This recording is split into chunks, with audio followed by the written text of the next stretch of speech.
रंगीन शेरों की खाल में नकली बहरूपिया बाघ और सफेद शेर जानवर बचाओ। ये है बाघ।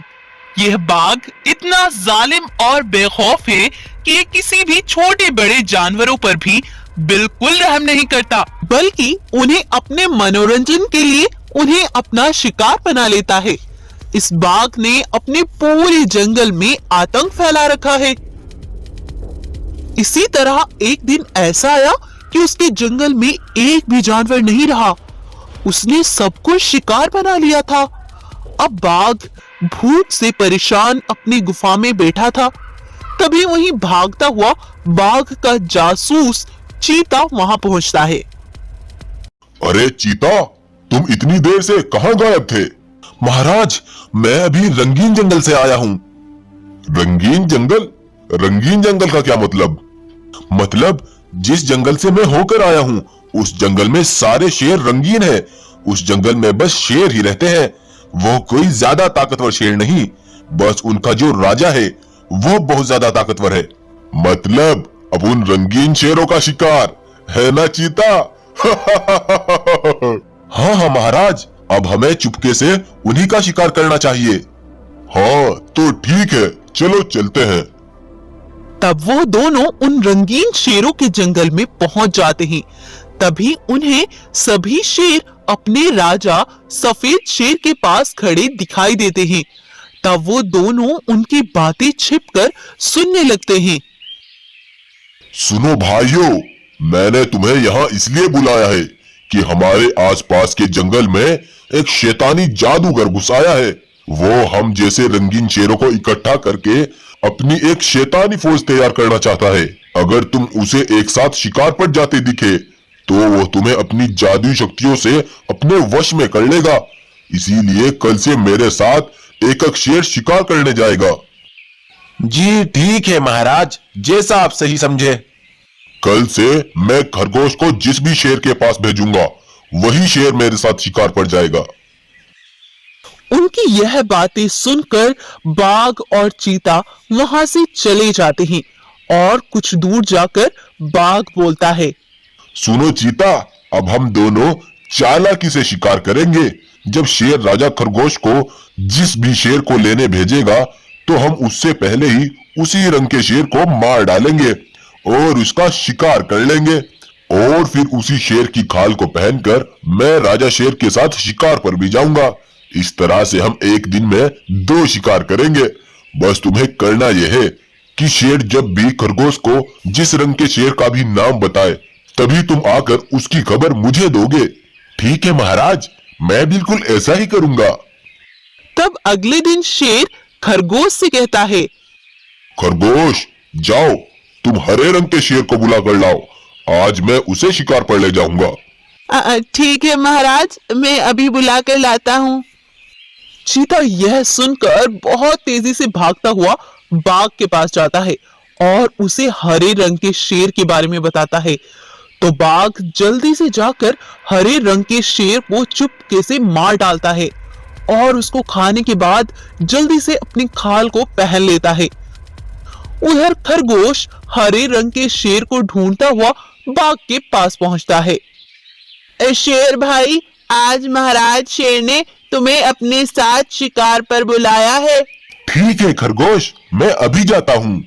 इस तरह से बाघ हरे रंग के शेर का भी शिकार कर लेता है और राजा शेर के साथ भी शिकार पर चला जाता है और शिकार करके मजे से जंगल वापस लौट आता है और सबसे छुपकर चीता के पास जाता है।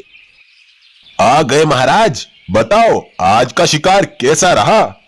शिकार तो अच्छा था, लेकिन अगर हम इस तरह से सभी शेरों का शिकार करेंगे तो हम जल्दी ही पकड़े जाएंगे। इसीलिए मैं कल से इसी खाल में अपना रंग बदलकर शेर के साथ शिकार पर जाऊंगा। हाँ, ये भी ठीक है महाराज। अगले दिन फिर शेर खरगोश को पीले रंग के शेर को लाने को भेज देता है। तो चीता जाकर फिर से बाघ को बता देता है और बाघ अपने ऊपर पीला रंग करके शेर की गुफा के कुछ ही दूरी पर जाकर खड़ा हो जाता है और खरगोश उसी को अपने साथ शेर राजा तक ले जाता है। और आज फिर बाघ ही शेर राजा के साथ शिकार पर चला जाता है। अब कुछ दिन ऐसा ही चलता रहा। बाघ अपना रंग बदलता और शेर राजा के साथ शिकार पर जाता। सभी रंगीन शेर अब शिकार पर ना जाने की वजह से कमजोर पड़ गए थे। अब इसी बारे में वो बातचीत कर रहे थे। अरे भाइयों, शेर महाराज ने बोला था कि अब से मैं एक एक शेर को अपने साथ शिकार पर ले जाऊंगा, लेकिन मुझे तो वो अब तक शिकार पर नहीं ले गए। हाँ भाई, शेर महाराज मुझे भी नहीं ले गए। हाँ भाइयों, शेर महाराज मुझे भी अभी तक शिकार पर नहीं ले गए। वहीं से गुजरने वाला खरगोश उनकी यह बातें सुन रहा था। तभी वह भागता हुआ शेर राजा के पास पहुंचता है और उन्हें सारी बात बताता है।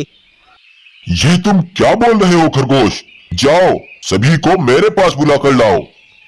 तब खरगोश सभी रंगीन शेरों को बुलाकर लाता है। यह तुम क्या बातें कर रहे थे? लाल शेर, क्या मैं तुम्हें शिकार पर नहीं ले गया? नहीं महाराज, मैं अभी तक तुम्हारे साथ शिकार पर नहीं गया। वो ये बातें कर रहे थे कि तभी वहीं पर भागता हुआ एक भालू वहां पहुंचता है और कहता है, माफ कीजिएगा महाराज, मैं बिना पूछे तुम्हारे जंगल में घुस आया, लेकिन मैं तुम्हें कुछ बताने आया हूँ। क्या बात है भालू, बताओ मुझे। महाराज, मैं बाघ के जंगल में रहा करता था। बाघ ने जब मुझ पर हमला किया तो मैं नीचे गिर गया, लेकिन तभी बाघ को दूर खड़ी एक मोटी ताजी गाय दिखाई दी, तो वो मुझे छोड़कर उसके पीछे भाग पड़ा और मैं वहां से अपनी जान बचाकर वो जंगल छोड़कर भाग गया। कल जब मैं जंगल वापस लौटा तो जंगल में कोई नहीं था और ना ही वो बाघ अपनी गुफा में। तब मैं जंगल से बाहर जा रहा था, तभी मुझे एक भैंस दिखाई दी। अरे अरे भैंस, क्या तुमने उस बाघ और चीता को कहीं देखा है? हाँ हाँ भाई, कुछ दिन पहले वो दोनों उस रंगीन शेरों वाले जंगल की ओर जा रहे थे। अच्छा ठीक है भैंस, बस यही पता करना था। और मैं भागता हुआ तुम्हारे पास पहुंचा कि कहीं वो दुष्ट बाघ तुम्हारे जानवरों को कुछ नुकसान ना पहुंचा दे। बस मैं यहाँ इसीलिए आया था। अच्छा, तो इसका मतलब वो बाघ ही रोज मेरे साथ रूप बदल कर शिकार पर जाता है। जरूर वो उस समय हमारी बात सुन लेता होगा। आज मैं उस बाघ के लिए एक जाल बिछाऊंगा। तुम सब अपने घर वापस जाओ।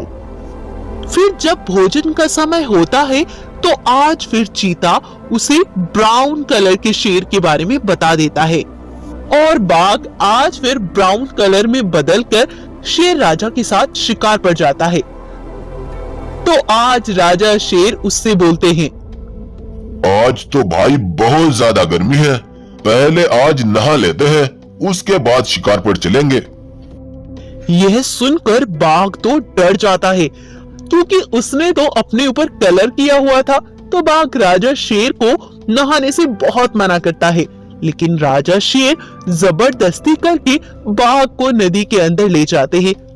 पानी में जाते ही बाघ के ऊपर से सारा रंग उतर जाता है और उसने जो सबसे पहले हरे रंग के शेर की खाल पहनी थी वो उसी के रूप में आ जाता है।